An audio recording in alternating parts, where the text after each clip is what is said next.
The base was an old marley outpost, half swallowed by a humid jungle, its watchtowers wrapped in vines and its corrugated roofs hissing under midnight rain that never quite ended.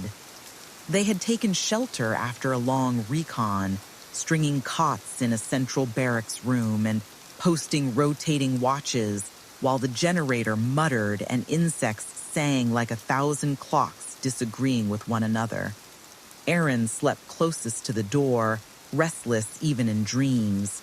Mikasa kept her scarf within reach. Armin had a notebook under his pillow. Levi never truly slept, only measured darkness with his eyes half-lidded. Hange snored lightly beside a satchel of vials. Reiner lay with his boots pointed at the exit. Erwin rested upright by the wall. Historia, exhausted and oddly quiet that night, took the cot near the shuttered window. Connie mumbled something about the generator and drifted off last. At dawn, the rain thinned to a silver mist, and someone screamed.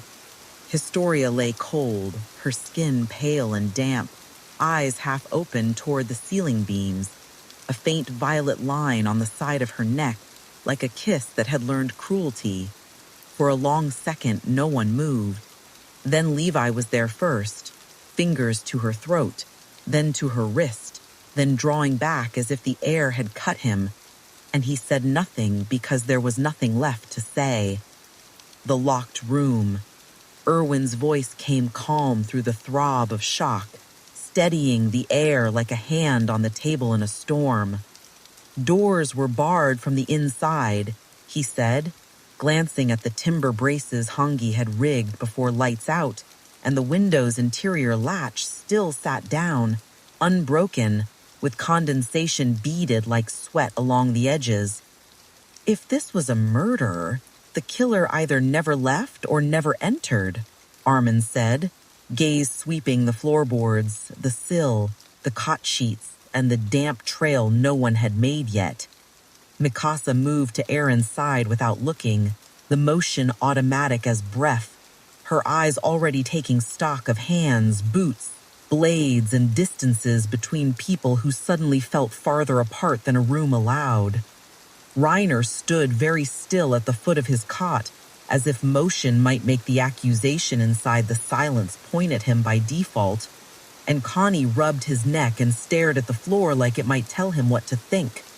Hange knelt by Historia and leaned close without touching, nostrils flaring once, then pulling a vial from her satchel with a softness that sounded like grief. "I smell bitter almond," Hange murmured, and Armin's eyes flicked to her with a question he didn't need to voice. "Cyanogenic compounds," Hange said, voice low and clinical, "but there's also a puncture, here, very fine, subdermal, consistent with a dart or needle," and Levi's jaw tightened as if he'd bitten a wire. "Windows," Levi said, and Eren and Mikasa moved to them in the same second, testing latches, sliding shutters, checking for stress on the inner bar, finding only the fine powder of jungle dust, disturbed in a crescent no one had made walking. Erwin gestured to the braces they had set across the main door. 2 oak beams lifted into iron brackets before lights out, something only a group together could unseat without noise. "If a killer didn't come from outside, they were with us all night," Erwin said, and a hush like static settled, the kind that comes before people start speaking carefully and too late. "No," Armin said, kneeling by the window, touching a line of moisture where it shouldn't be in the morning's airflow, and he pointed to a faint scrape on the sash, only visible when the light hit wrong. Levi crouched, eyes narrowing, and plucked a tiny fiber from the sill, pale and stiff, not cotton, not hemp. "Wire silk from a modified line," he said, pocketing it, "sold in the underground 5 years back to anti-personnel types who liked quiet entries." And Hange nodded once, anger sharpening and cooling at the same time. So someone outside reached in, Eren said, fists tight, and his voice sounded like the edge of a new plan he did not yet have. Alibis and friction. Account for your hours, Erwin said, not unkindly, and they began to speak around the ache. Eren said he woke up twice at thunder, once at a dream he couldn't remember, and had seen Mikasa awake beside him and Levi's silhouette by the far wall at least once, and nothing else because sleep had taken him like a blunt instrument. Mikasa said she heard the generator cough around second watch and saw Connie slip out to check it with a wrench and a curse, then return in 5 minutes, smelling of fuel and apology, after which she dozed until dawn and woke to air colder than it should have been. Connie swallowed and nodded, cheeks flushed, voice small but steady, as he said the engine had starved on a clogged filter, and he'd knocked the grit loose, no more, no less, and Hange nodded to confirm the generator's rhythm had improved after the cough. Reiner said nothing at first. Then, I slept, and it was true enough to pass for a lie because it had no edges, and Levi's eyes flicked to the bandage on Reiner's palm, from a palm frond cut the day before, fresh enough to itch and bleed if clenched. Armin said he wrote notes until his eyes blurred, then drifted, then woke to a single drip somewhere that didn't belong, and counted to 100 like he used to when fear had to be taught to wait, then slept again until the scream. Who argued with Historia? Levi asked, flat, because grief has to stand somewhere, and questions build floors. No one spoke for a heartbeat. Then Eren said, I did, without flinching. She said we should turn back, that this outpost was wrong for us, that Erwin was pushing too hard on thin intel, and I said we don't get to be careful anymore. And the silence after it was clean and hard. Erwin's mouth moved like a line he would not deliver, and Hange checked her vial again, as if science might give her something gentler to do than listen. Levi knelt by the cot leg and rubbed 2 fingers together, eyes thin with focus. He said, there's grit here different from the floor dust. River sand, fine, carried in on boots. And he stood staring at their soles, one by one, finding the faint gray smear on only one heel, Reiner's, then on Connie's lace, and on Levi's own tread from an earlier patrol. The riverbank's the only place with sand that fine within 100 meters, Armin said, by the east wall.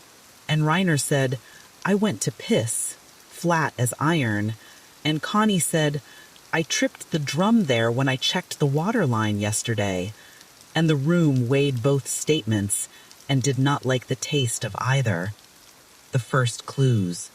Hange's reagent turned a handkerchief faint blue where she dabbed at the puncture site on Historia's neck, and she exhaled through her nose like a kettle finishing a song.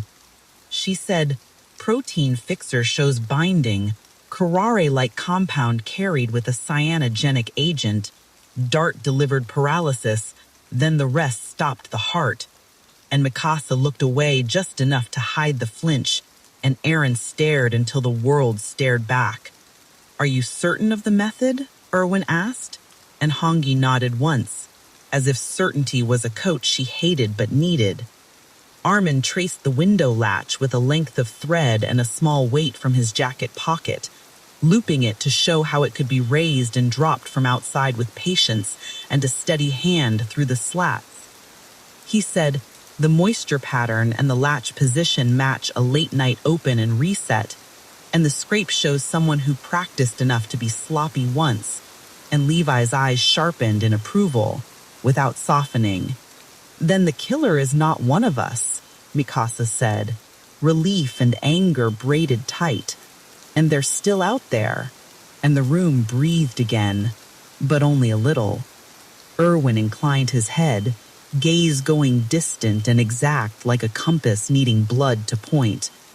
He said, they will strike again, either for the leader, the commander, or the mind that can prove them wrong, and his eyes moved to himself, to Levi, to Armin, and then to Eren because Fade hates being left out of lists.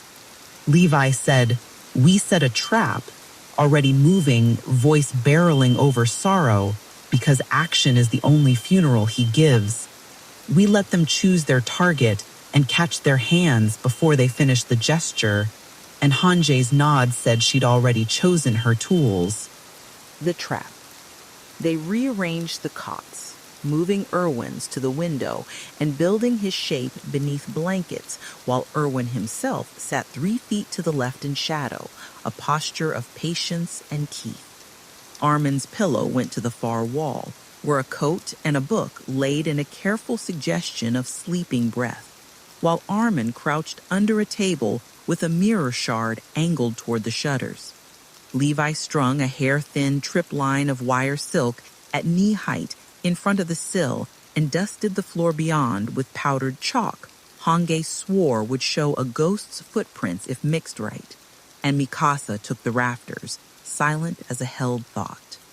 Coin killed the generator at Levi's nod, and darkness took the room in a clean bite, replacing electric hum with insect saw and the far-off rush of water hunting rocks. Reiner posted himself by the door brace, hands loose, face unreadable, the picture of a man daring a wall to say it could stop him.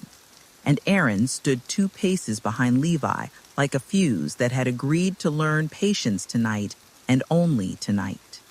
Time lengthened the way it does when waiting is work, and Hange counted heartbeats under her breath, and Erwin didn't move enough to register as human to a careless eye.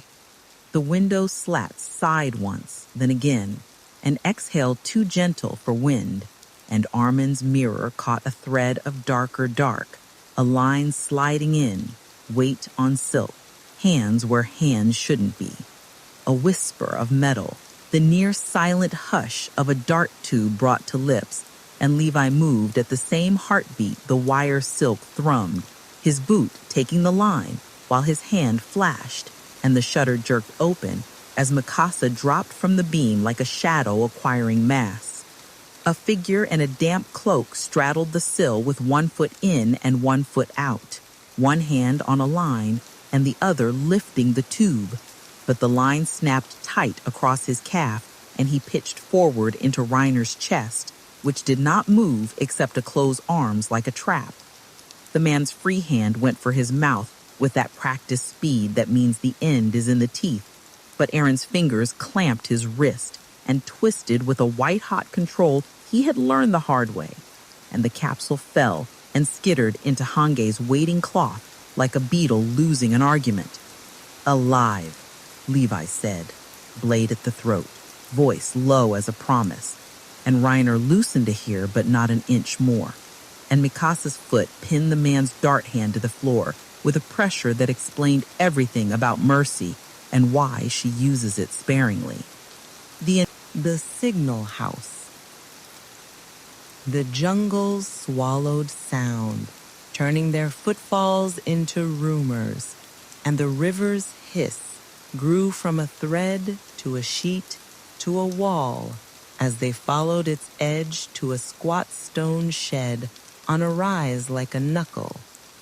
A shuttered window faced downriver, a metal hood above it for rain, and inside a lantern sat on a tripod with a stack of shutters that could make words for anyone who spoke the code and cared to listen when they shouldn't.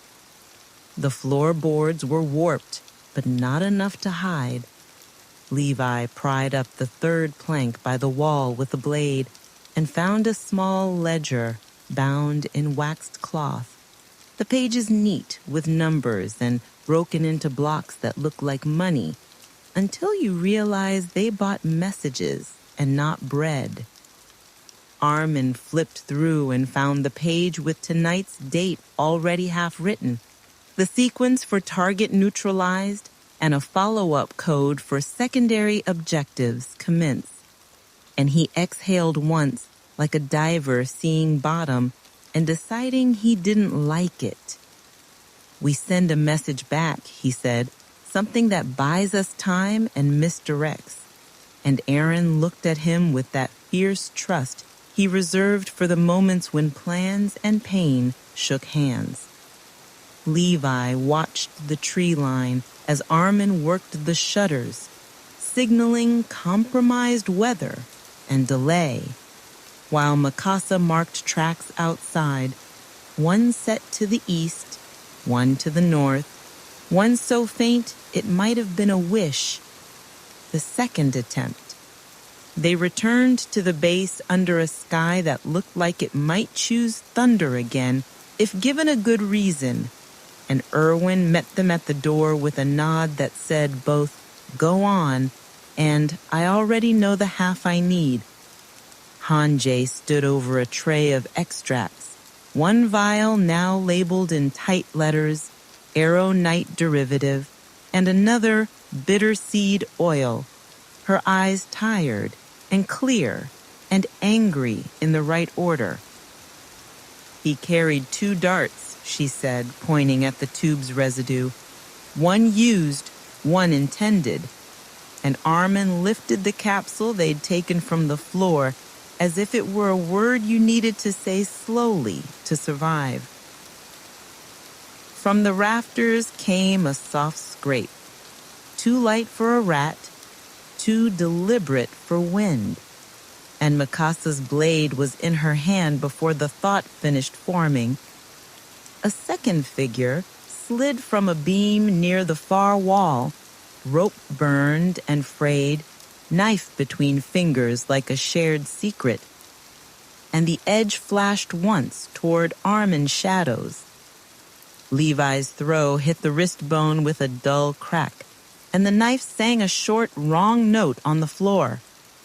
And Eren's shoulder met ribs, and the 2 bodies went down with a crash that topped the room a new shape for a second. "Pair attack," Erwin said, as if cataloging it for a future no one wanted. And Hange was already there with a cloth that took the second man's weapon and breath in 2 motions. "Name," Levi said, and the man laughed blood into his teeth and said, "You already knew we were 2, and then bit his lip and swallowed.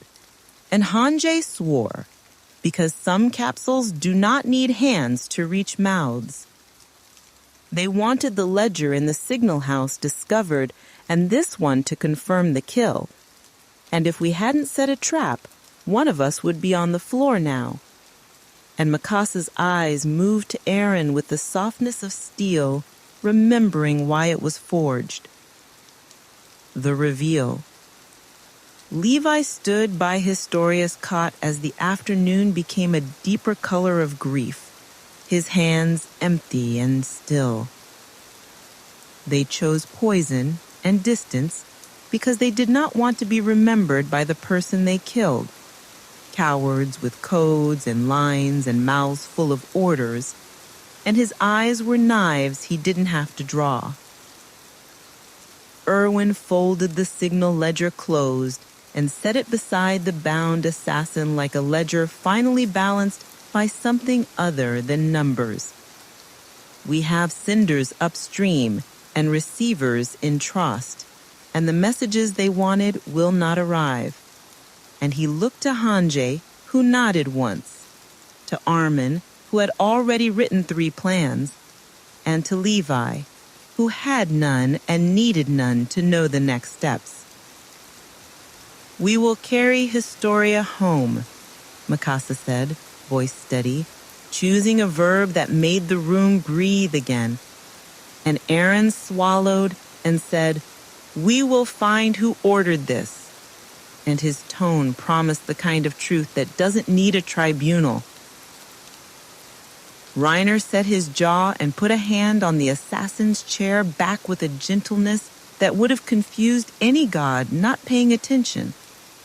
And Connie looked at the floor and then at the window and then back again, like he was teaching himself where to stand in a world that had moved.